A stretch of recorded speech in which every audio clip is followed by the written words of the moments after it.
अस्सलाम वालेकुम नाज़रीन, पीटीआई के जलसा शुरू होने से पहले ही नून लीग इस कदर घबरा गई थी कि उन्होंने पूरे इस्लामाबाद को सील कर दिया और 80% आवाम को जलसे तक पहुंचने ही नहीं दिया गया। और इस पर सेनेटर अफनान उल्लाह ने खुलकर हकीकत बयान कर दी और इस पर किरण नाज़र उनकी खूब क्लास लगा दी। आइए पहले उनकी गुफ्तगू सुनते हैं, फिर इस पर बात करते हैं। अफनान साहब, सर क्यों मुझे ऐसा लगता है हुकूमत बौखलाहट का शिकार थी। सर एक जलसा था, इजाजत एनओसी भी आप लोगों ने दे दी थी, एक टाइम फ्रेम भी दे दिया था, रूट प्लान भी बता दिया था। सर क्या जरूरत थी पूरे इस्लामाबाद को बंकर बनाने की, कंटेनर्स लगाकर तमाम रास्तों को बंद करने की, और फिर एक खास शर्त लगा देना कि आपने आना है तो मोटरवे से ही आना है, कोई दूसरा रास्ता इस्तेमाल नहीं कर सकते। क्या कोई आप लोगों के पास कोई रिपोर्ट थी या ये क्यों किया गया? जो अली अमीन गंडापुर साहब ने तकरीर की है उसके बाद आप मुझे बताएं ना कि इंतजामी कल को यहाँ पे कोई मसला हो जाता तो आप कहते हैं इंतजामिया किधर थी? सर तकरीर तो बाद में की है ना आप लोग, पेश की बंद बांध दी है। पिछली तकरीरें निकाल ले, पिछली तकरीरों में क्या सवाबी वाले जलसे में क्या कहा था कि मैं अडियाला से निकालूंगा उसको और हम अडियाला के बाहर जाएंगे। तो ये मतलब कि ना निकाल सकेंगे, उसकी प्रिपरेशन थी। हमें देखें, हुकूमत ने तो प्रिपेयर करना है ना।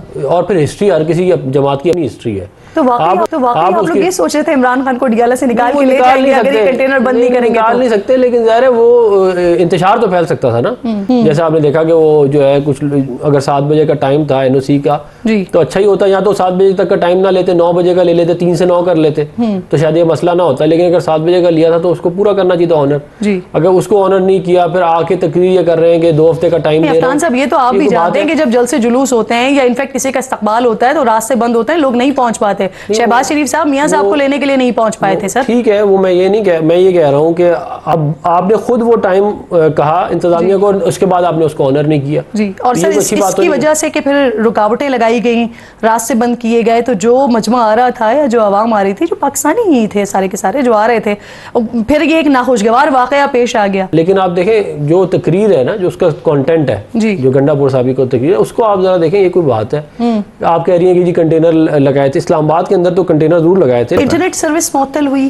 फिर जो साफ़ी हैं फहाद, वो कह रहे हैं कि जलसागाह के आसपास सारी चीज़ें बंद की हुई थी, खाने पीने के लिए लोगों को चीज़ें मैसर नहीं थी, वो पाबंदी लगी हुई थी। सर इससे हुकूमत हासिल क्या करना चाह रही थी? और सेकेंडली ये कि मैंने कभी इस तरह इतना ज़्यादा जो है ना वो एक्टिव नहीं देखा जो आज मुझे इंतजामिया एक्टिव दिखाई दी कि लम्हे और मिनट बाकायदा तौर पर पीटीआई के गिने जा रहे थे। 10 मिनट हो गए, 20 मिनट हो गए, 20 मिनट रह गए, 5 मिनट रह गए। इतनी एक्टिव सर अभी पिछले रिसेंटली 3-4 जलसे हुए हैं, वहां पर मुझे नहीं इस तरह से एक्टिव दिखाई दी इंतजामिया।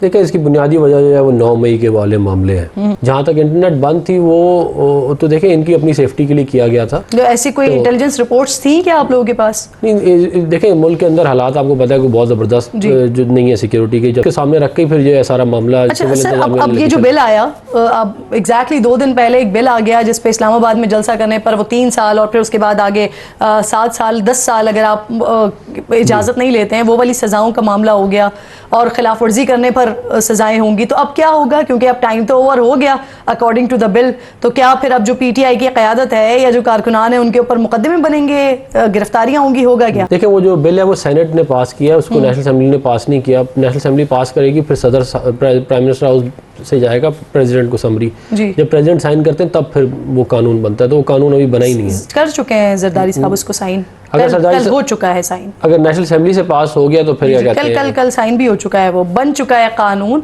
सिर्फ उसके ऊपर एक जो कंफ्यूजन आ रही थी वो ये था कि कल साइन हो गया तो क्या कल से इंप्लीमेंट होगा या मंडे से इंप्लीमेंट होगा? सिर्फ ये एक शेक आ रही उसका गजट निकलता है। जी जी, वो भी हो गया सर, सब हो गया। अगर गजट निकल चुका है तो फिर ज़ाहिर है क्या कहते हैं, फिर तो वो हो सकता है, लेकिन उसी वक्त से हो जाता है। लेकिन ये बात जरूर आप ध्यान में रखेंगे। देखें, ये जो 3 साल 7 साल 10 साल ये सजा, ये कोई ऐसी सजा नहीं है कि आपने किसी को पॉलिटिकल वर्कर को पकड़ा उसको 10 साल के लिए अंदर कर दिया जी। जो प्रोविंशियल मामलात हैं उधर ये वाले कानून मौजूद हैं कि आपने अगर जो है वो इंतशार फैलाया या जलाओ गिराओ किया तो आपको इतने साल सजा हो सकती है। इस्लामाबाद में ऐसा कानून मौजूद नहीं था, इसलिए ये वाला बिल आया गया। दफा 144 तो थी, वो नाफिज हो जाती। दफा 144 वैसे उसके निफाज के दौरान मुझे याद है आप लोगों ने तो जलसा किया था। खैर दफा 144 नाफिज थी उस वक्त। दफा 144 का निफाज और ये जो कानून है ये इसमें बहुत फर्क है ना। दफा 144 का मतलब तो ये कि आप नहीं कर सकते ना, लेकिन अगर आपने कानून को तोड़ा या जो भी किया तो फिर उसके बाद उसकी सजा है। सर अफनान साहब, वैसे ये हर दफ़ा तो हमारे पास आप लोगों के अपने नंबर्स आ जाते हैं, पीटीआई के अपने नंबर्स आ जाते हैं, तो इस बार आप लोगों ने कैलकुलेट किया कितने लोग थे? देखिए, मेरा ख्याल है कि एक डिसेंट सा हिस्सा जलसे का, कोई तारीखी जलसा तो नहीं था। ये ज़रूर आप कह सकते हैं कि इमरान खान साहब की गैर मौजूदगी में जो है वो एक डिसेंट जलसा इन्होंने किया है, इस तरह आप कह सकते हैं। अफनान साहब, सेकंड थॉट आ रही है और सोचा जा रहा है सेकंड ऑप्शन की तरफ?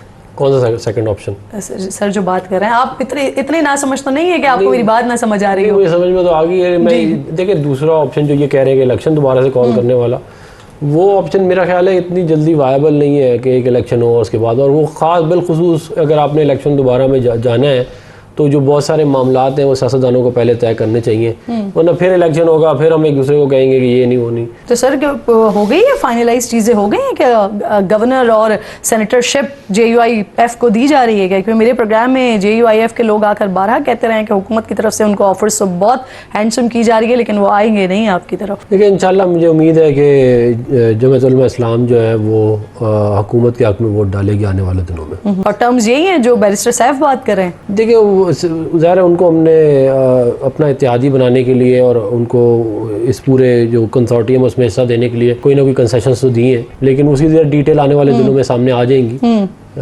लेकिन इंशाल्लाह मुझे पूरा। अच्छा सर, ये जो अभी आईनी तरमीम आप लोग लाने वाले हैं उसके लिए वोट में सपोर्ट करेगी आपको JUIF?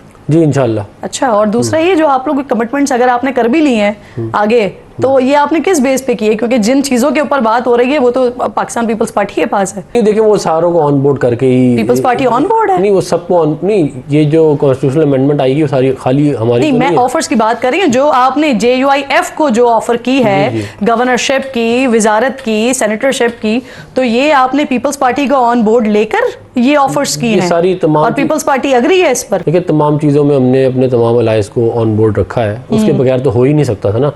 अदरवाइज तो हम कैसे करते। नाज़रीन, अफनानुल्लाह ने नून लीग के डर और इनकी घबराहट की वजह को खुलकर बयान कर दिया कि पूरे इस्लामाबाद को इस वजह से सील कर दिया गया था कि जिस तरह से अली अमीन गंडापुर और PTI के लोग ये कहते हैं कि इमरान खान को नाजायज तौर पर जेल में रखा गया है, और अगर इमरान खान को ना छोड़ा गया तो फिर हम अडयाला जेल इमरान खान को छुड़वाने के लिए, रिहा करवाने के लिए खुद पहुंच जाएंगे। तो इस पर अफनानुल्लाह का कहना था कि हमने PTI के लिए रास्ते इसलिए बंद किए थे क्योंकि इनकी तकरीरें ये बताती थी कि ये इस तरह का कुछ भी कर सकते थे। नाज़रीन, आप इसी बात से अंदाजा लगा सकते हैं कि ये जाली मैंडेट पर आई हुकूमत किस कदर घबराहट का शिकार है, और ये PTI से इस कदर घबराहट का शिकार है क्योंकि इन्हें पता है कि अगर PTI ने इस बात को ठान लिया या अली अमीर गंडापुर ने इस बात ऐसा करने का ठान लिया तो फिर ये इमरान खान को रिहा करवाने के लिए खुद अडयाला जेल भी पहुंच जाएंगे। क्योंकि नाज़रीन, इनको खुद भी इस बात का अच्छी तरह से अंदाजा है कि जिस तरह से इन्होंने पूरे 1 साल होने को है और नाजायज तौर पर, गैर कानूनी तौर पर इमरान खान को जेल में रखा गया है, और ये अच्छी तरह से जानते हैं कि ये इमरान खान को अब मजीद ज्यादा देर तक जेल में नहीं बंद रख सकेंगे। अगर ये इमरान खान को मजीद गैर कानूनी और नाजायज तौर पर जेल में रखने की कोशिश करेंगे तो फिर अवाम के सब्र का पैमाना लबरेज हो जाएगा और अवाम के गम और गुस्से के सामने ये नहीं ठहर सकेंगे, और फिर वो अली अमीन गंडापुर की क़यादत में इमरान खान को रिहा करवाने के लिए अडयाला जेल पहुंच जाएंगे और फिर वो रिहा भी करवा लेंगे। इस वक्त पाकिस्तानी अवाम का दिल इमरान खान के लिए धड़कता है और ये इमरान खान को नाजायज तौर पर कितनी देर तक जेल में रख पाएंगे। नाज़रीन, आपकी इस बारे में क्या राय है? कमेंट में जरूर बताइएगा। अगली वीडियो में मिलते हैं, तब तक के लिए अल्लाह हाफ़िज़।